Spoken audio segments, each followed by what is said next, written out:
Bienvenidos y bienvenidas a toda nuestra audiencia internacionalistas y curiosos y curiosas de lo que sucede en el mundo en general. Antes de empezar, queremos agradecerles por brindarnos un ratito de su tiempo, pues hoy es un día muy especial para Seinasec, ya que estamos de estreno en este nuestro primer episodio de podcast sobre análisis y visión global. En el día de hoy vamos a hablar sobre el papel de China como líder del nuevo eje de poder internacional en el espacio asiático. Para ello tenemos como invitado especial al doctorando en Relaciones Internacionales de la Universidad Autónoma de Madrid, Juan Andrés Gascón Maldonado, quien precisamente investiga acerca de las relaciones entre China y América Latina. Bueno, Juan, un gusto tenerte aquí, sos el primer invitado de nuestro podcast y también estamos de lanzamiento, así que contentos que formes parte de este primer episodio. Muchas gracias, Sofía. Encantado de estar aquí, sobre todo poder compartir contigo este primer episodio, compartirlo como coordinadores que estamos llevando de la Junta Directiva de Seinasec, este primer paso, este primer capítulo, que inaugura una temporada que estoy seguro va a estar llena de temas muy interesantes y que el día de hoy, además, me encanta hablar de un tema que no solo investigo, sino que me parece crucial para entender la realidad internacional, como lo es el desempeño de China a nivel regional, pero también en esas cadenas de valor, de suministro y actividades dinámicas internacionales. Y bueno, quisiera aprovechar el espacio también para hacer saber a la audiencia que vamos a tener 10 capítulos por temporada. Está siendo la primera esa temporada inaugural y además distribuida por 5 segmentos. Un segmento de geopolítica y seguridad internacional como el que estamos ya desarrollando el día de hoy, un segmento de economía internacional que seguro a muchos les va a ser de gran interés, un segmento de diplomacia y política exterior, pensando más en las labores, bueno, de embajada, consulares, el derecho internacional y esas relaciones más bilaterales, un segmento de tecnología e innovación, que seguro a muchos otros también aficionados al tema de desarrollo tecnológico les va a ser de mucha ayuda y de mucho interés, y ya por último, un segmento de sociedad, cultura y otros temas de interés que van a atravesar este fenómeno internacional. Así que bueno, muy contento de estar acá y además agradecido de poder ser parte de esta iniciativa y agradecido de poder compartirla contigo. El gusto es nuestro, Juan, de tenerte aquí. Ahora bien, en el marco de nuestro tema de hoy, ¿quisieras hacernos una breve introducción de China y su influencia como líder en el eje asiático? Claro, Sofía. Bueno, en primer lugar, hay que entender a China desde una perspectiva histórica, ¿no? Es decir, China a lo largo de la historia ha sido siempre un foco de desarrollo, crecimiento demográfico, innovación en su región, pero incluso también en el mundo. De hecho, no fue sino hasta la Revolución Industrial que China y la India, ¿no? Tenían concentrada la mayor riqueza y actividad y desarrollo del mundo, ¿no? Ya luego cuando sucede la revolución industrial, a China en pocos siglos se le da un duro revés, ¿no? Vive un duro revés porque se ve superada por el imperio japonés, por ejemplo, o por potencias extranjeras, ¿no? Pero siempre hay que pensar en China no como un país que está surgiendo ahora porque ha tenido, ¿no? O le han tocado ciertas situaciones favorables, sino pensar en China como un país, una sociedad, una economía que ha tenido un papel importante a lo largo de toda la historia y que en ese periodo que ellos incluso denominan la gran humillación o el periodo de humillación, ¿no? Entre la injerencia europea y japonesa hasta ya la superación de la guerra civil y de las potencias extranjeras, luego todo ese periodo del maoísmo, ¿no? El maoísmo, digamos, entendido como el periodo en donde vive Mao, por supuesto el pensamiento maoísta sigue hasta el día de hoy influenciando, pero digamos que una vez muere Mao y suceden una serie de episodios de transición y reforma, luego ya se genera una nueva etapa con la apertura, ¿no? Con Deng Xiaoping a la sombra, pero seguido de Hu Jintao y Jiang Zemin, bueno, y otras personalidades de la política y economía china, que van reorientando ese papel de China, lo que podríamos nosotros definir en esa perspectiva histórica como un resurgimiento de China, ¿no? Primero aprovechando el boom de las materias primas, segundo, por supuesto, empezando a participar activamente en foros multilaterales y en organizaciones internacionales, desplazando por un lado Taiwán, pero luego también consiguiendo redes y dinámicas comerciales con socios estratégicos o socios vecinales, ¿no? De su propia región que le permitiesen tener una especie de posición ventajosa, ¿no? En las redes comerciales, ¿no? Intentar triangular actividades comerciales con el sudeste asiático, intentar mostrarse como un país inversor garante en Asia Central, desarrollándose como un país capaz de dotar de materia prima o de manufactura a empresas japonesas y surcoreanas, y así también, obviamente, siendo un mercado atractivo para la venta de materias primas del sur global o de los países en desarrollo, ¿no? Entonces, por todo esto, vemos una China que adopta estrategias cada vez más asertivas, cada vez más mejor planificadas y cada vez más ambiciosas, que no quiere decir más ofensivas, sino directamente que aspiran cada vez más. Entiendo, y estando en una crisis mundial por la diversidad de conflictos existentes, ¿consideras que estamos en una transición de un mundo unipolar a bipolar? ¿O de un mundo unipolar a multipolar?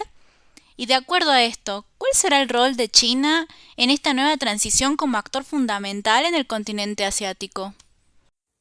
Bien, bueno, a la hora de hablar de las transformaciones del orden internacional, es importante entender que hay una serie de dinámicas, ¿no? Que pueden llegar a superponerse. Por ejemplo, cuando terminó la Guerra Fría, Estados Unidos asciende, ¿no? Como claramente la mayor superpotencia, bueno, la mayor potencia convertida en superpotencia, ¿no? En una especie de hegemón. Sin embargo, hay que recordar que parte de la legitimidad, de la autoridad y del soporte económico por el cual Estados Unidos se erigía como la superpotencia, venía también dado por la coincidencia de intereses, por ejemplo, con Europa Occidental, ¿no? Es decir, a Europa le convenía tener un socio fuerte como lo era Estados Unidos.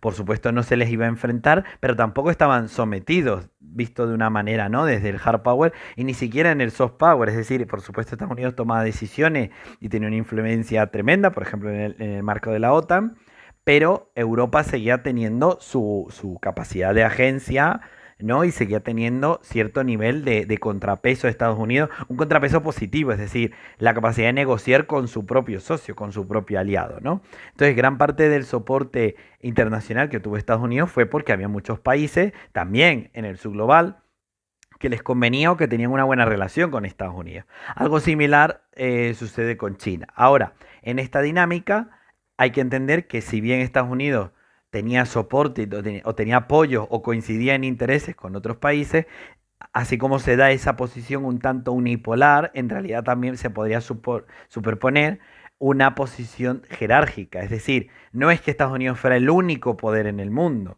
sino que era en una jerarquía de poderes el que mayor alcance y capacidad, ¿no? El que mayor agencia tenía, pero luego los países europeos tenían mucha agencia. Hay que recordar que conflictos como los de Siria o los de Libia tenían claramente matices, ¿no? O sea, había claramente un elemento de interés europeo, tanto por parte de la Federación Rusa como de otras potencias europeas. Entonces, no todo es Estados Unidos dice y se hace, ¿no? Hay una condición de jerarquía que también podríamos discutir, en la cual Estados Unidos sí tiene una posición, digamos, principal, pero luego detrás hay otras potencias que tienen un nivel de influencia también, de segundo, tercero o cuarto lugar. Y luego, claro, todo eso se va convirtiendo, ¿no? Esa noción unipolar un poco más compleja se va convirtiendo también en una noción multipolar, porque esas jerarquías se van tambaleando, se van transformando, y ahí es donde entran países como China, ¿no? Por supuesto, podríamos hablar de otros países emergentes como Brasil, como Sudáfrica, como la India, quizás hasta cierto punto Nigeria, ¿no? Países potencia que están occidentalizados desde hace tiempo, ¿no? Digo occidentalizados en el sentido de que han aprovechado ciertas líneas de contacto y de interacción con Occidente, como puede ser Japón o Corea del Sur, pero entonces ahí entra China, ¿no? En esa posición de un nuevo jugador con mucha mayor capacidad, que quiere alcanzar una mayor posición en la jerarquía y que además pretende generar mayor impacto a su alrededor, ¿no? Y en todo eso China juega un papel clave porque por un lado se posiciona como un garante del orden, ¿vale? Esto es importante. China ya habla de un futuro compartido, ya habla en la ruta la nueva ruta de la seda, ¿no? Además de este futuro compartido, de una seguridad garantizada, de un desarrollo garantizado, de una convivencia garantizada, ¿no? ¿Y quién garantiza? ¿Qué es lo que garantiza? Pues el posicionamiento de China como potencia internacional, ¿no? Como actor global. Y esto, por supuesto, se hace no solo con China como actor homogéneo, sino China a través de gobiernos provinciales, empresas públicas, innovación e intercambios, desarrollo tecnológico, etcétera, ¿no? Entonces podríamos hablar de una China que obtiene o que ha ido obteniendo una mejor posición en esa jerarquía y que ya se convierte en otro polo de poder, ¿no? Bueno, en otro foco, perdón, de poder. Y eso también responde a la posición de Asia, ¿no? Sobre todo de la región Indo-Pacífico, como una región que concentra el mayor crecimiento poblacional, o al menos el mayor volumen demográfico, y concentra además gran parte del comercio, de la producción y de la importación, ¿no? O sea, del consumo de materias de todo el mundo, ¿no? Entonces, claro, no es solo que China tenga cómo salir adelante por sí sola, sino que además está en una región que está atrayendo cada vez más atención, ¿no? Podríamos decir que incluso es la que más atrae atención. Y en el marco de lo que estamos hablando, ¿cuál es el beneficio que China busca con el hecho de fortalecer relaciones diplomáticas con países en vía de desarrollos o países subdesarrollados? Teniendo en cuenta la diversidad de proyectos de cooperación internacional con enfoque financiero que el país asiático brinda a países de África o de América Central.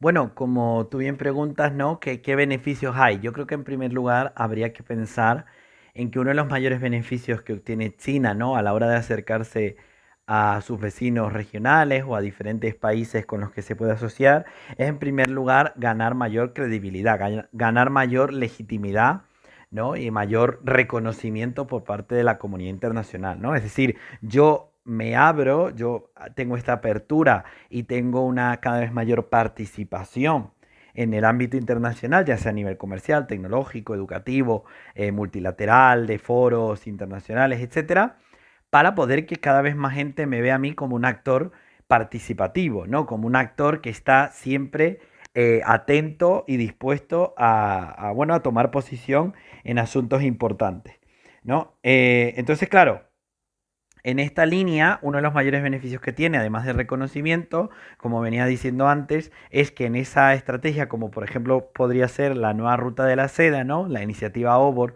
por sus siglas en inglés, ¿no? La One Belt, One Road, lo que también pretende es generar mercados, ¿no? Generar relaciones de interacción comercial que le permitan sacar provecho de sus excedentes, es decir, en China se produce muchísimo, se genera mucha riqueza, ¿qué hago yo con ese dinero? ¿Qué hago yo para fortalecer mi posición con esos excedentes, ¿no? Con esos capitales? Pues los llevo hacia afuera y empiezo a generar otro tipo de rendimientos, ¿no? Empiezo a participar activamente en otro tipo de actividades, empiezo a interactuar con otros países, posicionándome nuevamente en un reconocimiento de socio, en un reconocimiento de prestamista, en el reconocimiento de mi posición como garante de la seguridad, como inversor, como socio para construir infraestructura, como socio para construir centros tecnológicos, etcétera, ¿no? Entonces vemos cómo China ha ido desplegando esta estrategia y esto, bueno, le ha permitido generar un mayor rédito comercial, un mayor rédito político y sobre todo generar,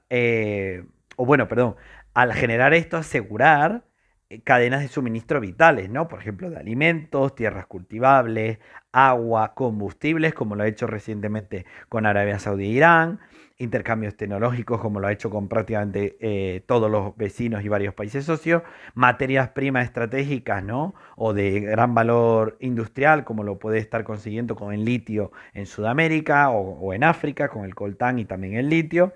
Y así de esa forma China obtiene, por un lado, mercados para poder enviar sus productos, mercados de donde extraer materias primas y productos y generar relaciones de confianza, ¿no? Ir fortaleciendo esa posición que junto al reconocimiento le doten de una mayor autoridad, de un mayor liderazgo, ¿no? Al punto tal de que eso también le permite intercambiar experiencias y estar al día de lo que hacen sus vecinos u otros países, ¿no? Por eso también China es uno de los países que más, digamos, exportan, por ponerle de alguna manera, estudiantes que se forman y que interactúan y que tienen intercambios en otras partes del mundo y luego vuelven al país o de alguna manera se quedan conectados, ¿no? Ya sea, por ejemplo, se habla mucho de estas conexiones un poco más coercitivas, ¿no? De que obligan a estas personas que se van a transmitir la información, pero yo creo que sea o no posible que eso suceda, hay también muchas otras redes de colaboración donde China está intentando aprender del resto del mundo, ¿no? Entonces esos serían los beneficios, por un lado el reconocimiento, por otro lado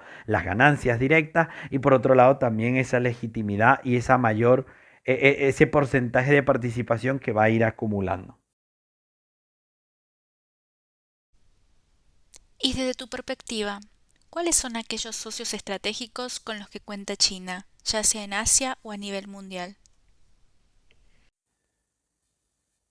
Bueno, Sofía, de hecho, qué bueno que me lo preguntas porque justamente se está hablando, o sea, ahora recientemente, en que China ya está empezando a tener cada vez mayores barreras, cada vez más reticencia, ¿no? Cada vez posiciones más escépticas por parte de sus vecinos, de socios tradicionales o incluso ya, por supuesto, en continuidad a la situación de plena rivalidad, no de confrontación, pero sí de, o al menos no de confrontación armada, pero sí de plena rivalidad y competencia, por ejemplo, con lo que ha tenido con la guerra comercial con Estados Unidos o con ese veremos que tiene todavía la Unión Europea de ver cuál va a ser su relación con China de cara a los próximos años, ¿no? Hay esa posición en la cual China ya está encontrando barreras, ¿no? Como he dicho anteriormente, y estas barreras suponen un desafío clave porque también han obstaculizado, también han dificultado la situación o han hecho más difícil, perdón, la situación de iniciativas como la franja de la ruta,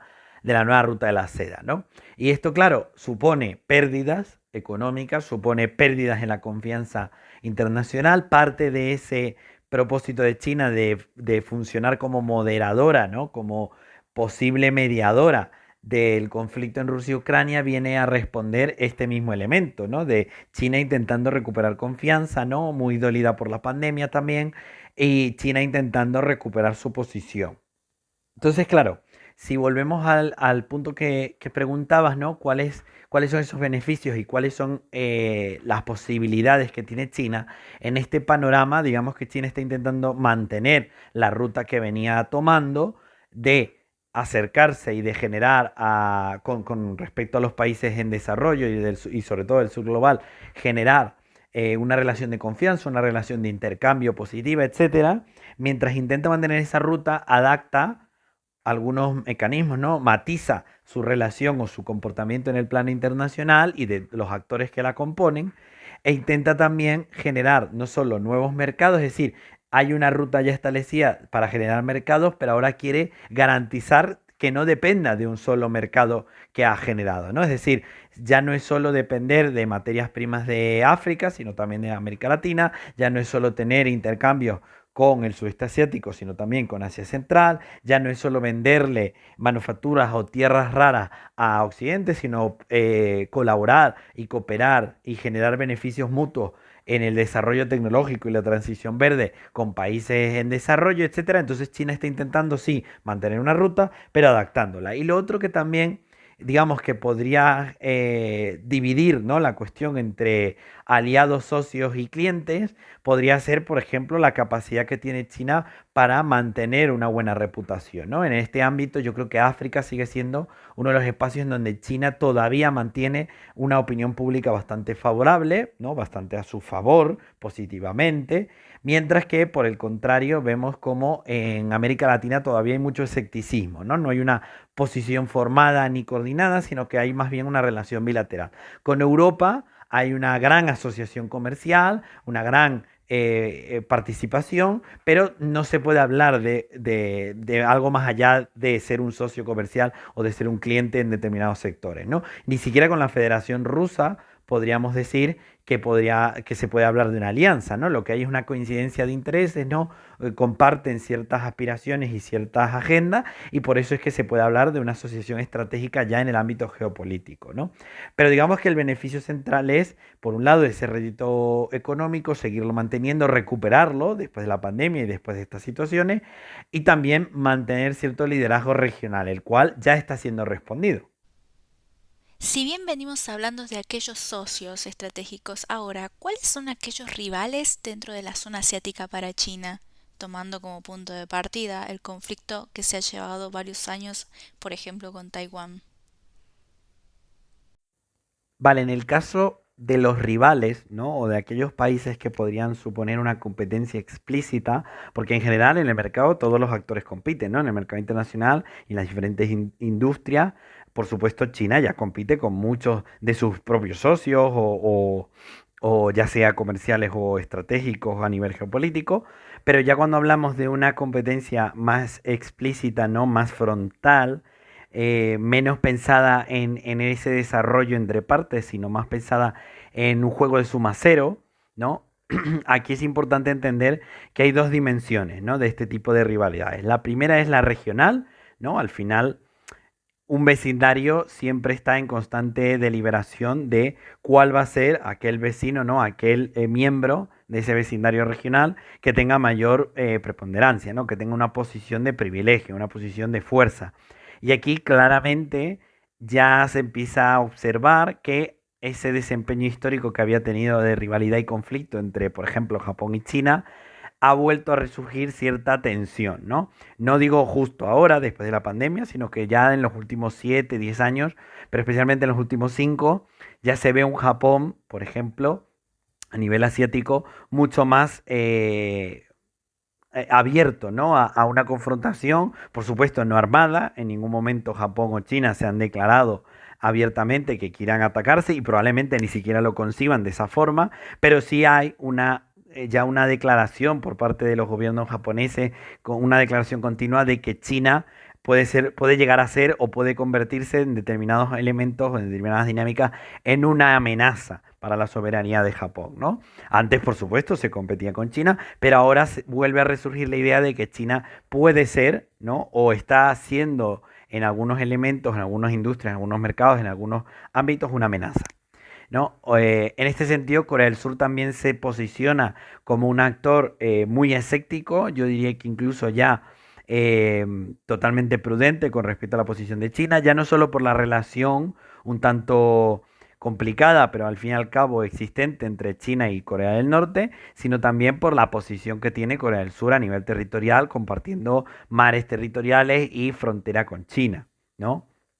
Eh, Creo que también hay una posición complicada con el sudeste asiático que hasta hace nada era un socio clave a nivel comercial, o sea, una región, perdón, clave a nivel comercial y que ahora tiene actores como las Filipinas, ¿no? Mucho más alineados con Estados Unidos, que han, o sea, digo ahora porque si bien han estado usualmente alineados a Estados Unidos, ahora se ve como esas tensiones van en aumento, ¿no? Y hay una declaración más explícita de que hay exigencias por parte de Filipinas o por parte de Indonesia o por parte de Malasia o Singapur de que China deje de intentar expandirse, ¿no? Sobre todo a nivel de mares territoriales, ¿no? De zonas marítimas, zonas económicas marítimas, etcétera. Hay claramente un posicionamiento de cuidado, de tensión, de atención, ¿no? De reacción a ese expansionismo o a esa pretensión expansionista china, que por supuesto no es única de China, ¿no? No es que China sea la única que se le ocurra hacer esto, pero claramente es la que tiene más fuerza para hacerlo, ¿no?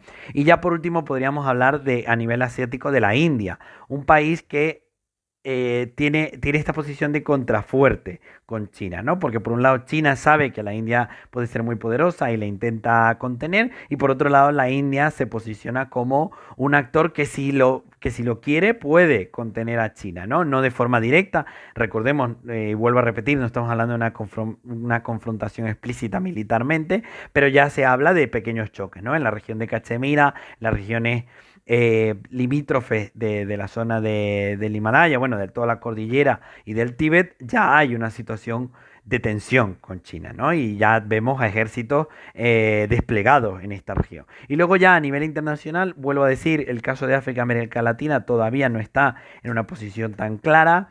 El caso africano yo diría que incluso está más bien posicionado a favor. Vemos acercamientos relativamente positivos, hay que darles más tiempo, ¿no? En el ámbito del Próximo Oriente y Asia Central, todavía es muy pronto para decir que puedan existir rivalidades muy claras o amistades muy claras, y por supuesto ya la guinda del pastel, la relación con Occidente, en concreto con Estados Unidos, que es su rival por excelencia, sobre todo porque es Estados Unidos el que ve a China como un rival. No es tanto China la que se haya proyectado directamente como rival de Estados Unidos o como un orden alternativo, sino es Estados Unidos el que, bueno, de alguna manera teme que China le supere, ¿no? Como ya lo ha hecho en muchos ámbitos.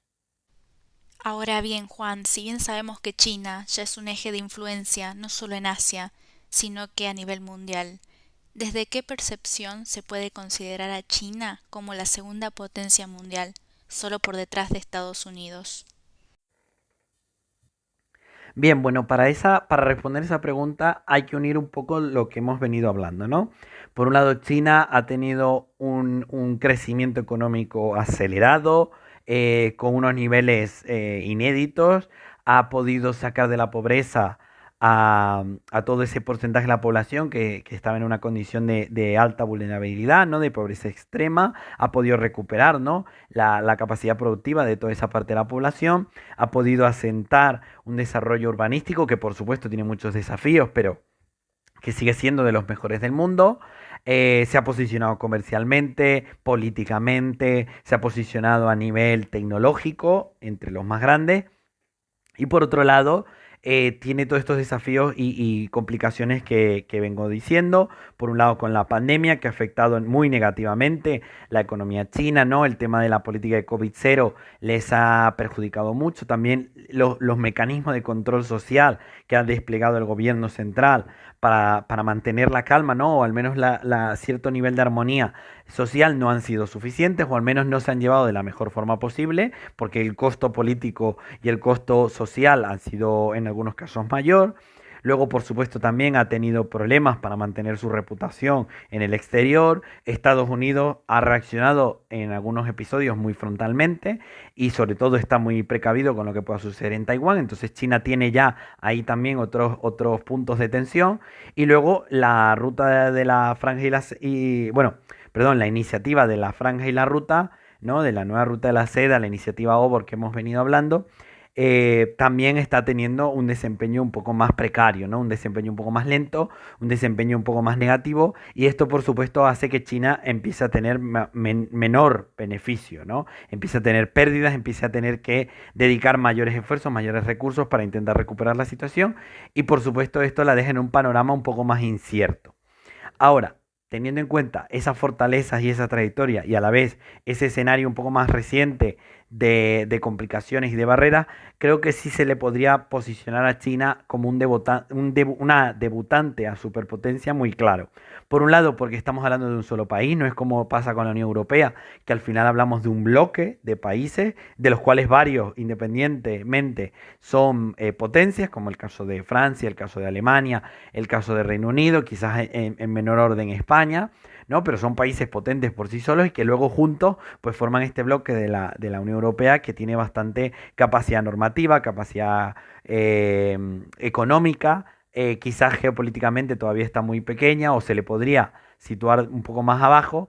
Pero el caso de China es que es un solo país, un país enorme, por supuesto, y esto también responde mucho al por qué lo logra, pero sigue siendo un solo país, ¿no? Y solo hay, aparte de Estados Unidos, un país que pueda lograr eso y ese es China, ¿no? Esa posición de ser uno solo y aún así tener ese nivel de liderazgo o de autoridad o de capacidad o de alcance de sus políticas tan alto. Entonces, China sí es una debutante superpotencia, podríamos decir que a nivel comercial, a nivel de inversiones, a nivel de alcance corporativo y a nivel de desarrollo tecnológico está muy cerca de Estados Unidos. No le ha superado, no creo que se podría decir que se ha consolidado una posición de China por encima de Estados Unidos, pero está muy de cerca. En crecimiento económico también es de los que más se le ha acercado, en desarrollo es de los que más se le ha acercado, en transición energética es de los que más invierte en energía renovable, energía nuclear, etcétera. Y creo que eso va a ser un factor clave de si puede superar o no a Estados Unidos. Y a nivel de mercados internos también ha generado muchísima eh, capacidad, ¿no? Y muchísimo crecimiento que ha ido consolidando. Tiene varios retos, ¿no? Por ejemplo, en la forma en cómo descentralizar un poco más la población y el control, en asegurar una generación de relevo por todo el tema de natalidad, que tienen un problema grave, en general Asia, pero China uno de ellos, y que por ejemplo no lo tiene la India. Y bueno, cómo seguir asegurando y dando accesibilidad a servicios de mayor calidad a una clase media que sigue creciendo, ¿no? Y que cada vez va a exigir mayores derechos o o mejores, perdón, condiciones. Entonces, es una superpotencia, habrá que ver, yo creo que estos últimos 5 años y los próximos tres van a permitir, o van a dar la evidencia, ¿no? De si China va a continuar en ese camino o no, ¿no? Y vamos a ver si se cumple ese pronóstico de China como potencia global para 2030 y sobre todo como potencia hegemónica para 2050, ¿no? Son proyecciones muy amplias, pero creo que China tiene todavía por ejemplo, con el tema de las tierras raras, con el tema del desarrollo tecnológico, y si logra consolidarse en otras áreas, tiene todo para mantenerse ahí. Luego de haber abordado un tema tan interesante, se viene ya la última pregunta de este conversatorio. ¿Consideras que China será el eje central del poder en Asia a mediano y largo plazo? Sí, no, ¿por qué? Bueno, en seguimiento de lo que decía en la pregunta anterior, bueno, en la respuesta anterior, sí, creo que China ya ha consolidado una posición de liderazgo y quisiera más bien, en vez de, porque claro, la palabra liderazgo supone que alguien te sigue, ¿no? Te sigue como líder. Esto China todavía no lo tiene tan claro, porque muchos de sus vecinos no están en esta dinámica, como ya he mencionado. Entonces yo diría que más que una posición de liderazgo, una posición de fuerza, una posición de prevalencia, una posición de autoridad, ¿no? Podríamos decir a la hora de producir conocimiento, de desarrollar tecnología, de tener acceso a recursos clave. Entonces, en ese sentido, sí, China sí ya tiene y puede que siga teniendo una posición de predominio, ¿no? Una posición de ventaja con respecto a sus vecinos. Ahora, ¿qué puede, como he dicho anteriormente, qué puede echarla para atrás? Bueno, que como ha sucedido en los últimos años, haya varios de sus vecinos, incluso por ejemplo como Australia o Nueva Zelanda, que se hayan incorporado a una especie de cordón de contención de China, ¿no? Y eso, claro, es un duro revés porque supone una respuesta inmediata y una respuesta además bastante tensa a esa pretensión de liderazgo regional chino. Creo que Asia Central va a ser un espacio clave para que China asegure su liderazgo y creo que ver cómo salga parada de la mediación y moderación con respecto al conflicto entre Rusia y Ucrania también va a reforzar o a complejizar más su posición, ¿no? Entonces, de cara al mediano plazo, creo que todavía tiene mucho que superar. De cara al largo plazo, creo que sí tiene mucho con lo que lograr esa posición de predominio. Bueno, Juan, realmente ha sido una masterclass la cual nos has brindado. Estamos muy agradecidos de haberte tenido aquí en este episodio y más en nuestro primer episodio de podcast. Hemos disfrutado muchísimo el tema y te agradecemos de nuevo por tu tiempo. Te deseamos las mejores vibras y éxitos en tu provenir y te esperamos para otro episodio. Muchísimas gracias, Sofía. Encantado de haber participado y de poder compartir como equipo el estreno de este proyecto que diriges y sobre todo, bueno, animado de poder más adelante ver qué otros invitados traes al programa. Y bueno, muy agradecido y espero que al resto también les haya parecido de aporte sobre un tema tan interesante. Bueno, queridos y queridas oyentes, hemos llegado al final de este primer episodio del podcast. Escríbanos en los comentarios qué les pareció y si tienen dudas sobre el tema de hoy. Vamos a realizar un día de historias en nuestra cuenta de Instagram, @seinasec, síganos, así despejamos dudas. También pueden seguirnos en los daily news que se suben en nuestro sitio web de Seinasec, donde los ponemos al día de noticias y acontecimientos que suceden en el sistema internacional. Te esperamos en el siguiente episodio de podcast. Que tengan una muy buena jornada.